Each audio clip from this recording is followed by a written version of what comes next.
I didn't mean to walk into the wrong room, but maybe fate doesn't care about signs or door numbers. My son was in room 3A, post-op, minor surgery. I'd brought orange juice and his favorite sketch pad, but I took a wrong turn and ended up in 3B.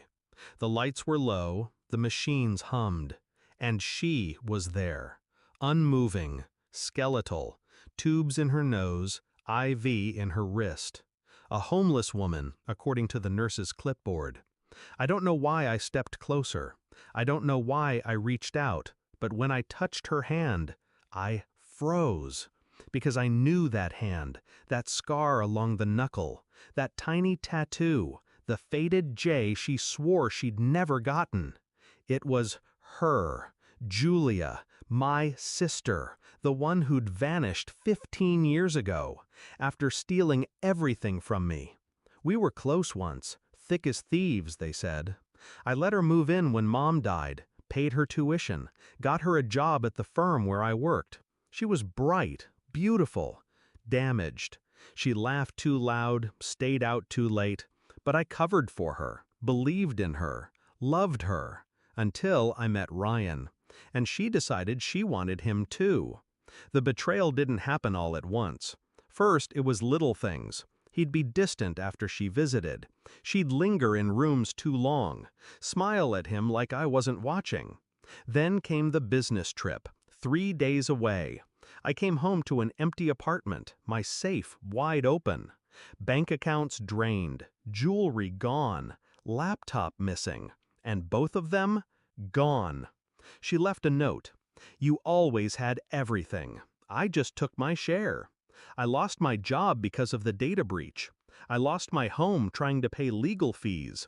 I lost my reputation. Ryan and Julia resurfaced 6 months later in Florida, living under new names, married, pregnant, rich from the company they built on my stolen ideas.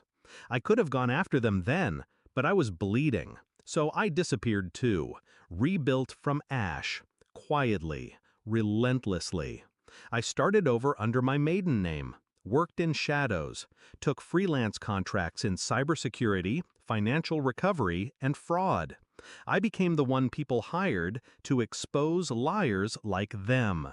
And with every project I practiced, prepared, tracked their moves from afar. Company expansions, offshore accounts, shell corporations. Ryan kept things clean, but Julia, she got sloppy. She liked to shop under her original name. She liked to brag. 3 years ago, I got the call. Julia's daughter, Mira, needed a bone marrow donor. Julia had leukemia. Ryan, gone. Took everything, left her with nothing but debt and a kid. Poetic, but not enough. I didn't reach out, not at first. I waited, watched, until I saw Mira's GoFundMe. Her profile picture was a cropped photo of me from years ago. Julia had told everyone I was dead, played the grieving sister card to raise money, even used my name to secure donations from my former contacts. I snapped, but I didn't rage. I moved. First, I contacted every donor she conned, sent proof, logged IP addresses, built the case. Then I tipped off her landlord about the unpaid rent and the suspicious wire transfers. Eviction followed, in 2 weeks. Her daughter was placed into temporary care. Julia missed the court hearing. She was found unconscious in an alley 3 nights later. No ID, no family. Admitted as a Jane Doe. Room 3B. And now, here I was, standing beside the ruins of the woman who set fire to my life. I should have walked away, but instead, I sat down and waited. The next morning, I made the call to Child Services, told them Mira's biological aunt had been found, passed every background check, stable, employed, clean record. 2 weeks later, I brought Mira home. She didn't remember me, but I remembered everything. I didn't need to scream at Julia. I didn't need to demand an apology. I became the life she tried to steal. And she lay in silence, surrounded by nothing but beeping machines and unpaid bills. She woke up 4 months later, confused, weak. Her first words were Mira's name. The nurse told her, "She's with family now, she's safe."